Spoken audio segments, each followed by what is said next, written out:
लोग seat belt तो पहनते हैं लेकिन गलत तरीके से। मतलब सीट बेल्ट को बाजू के नीचे से निकाल कर पहनते हैं।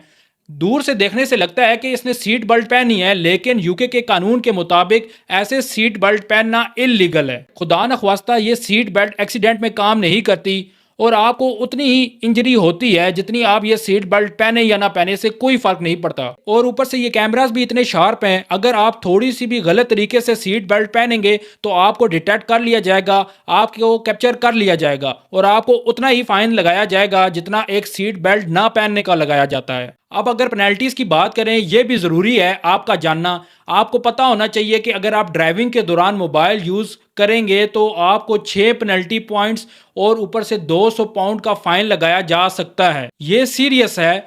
6 पॉइंट मतलब आप अपने लाइसेंस के सस्पेंड होने के काफ़ी करीब आ जाते हो।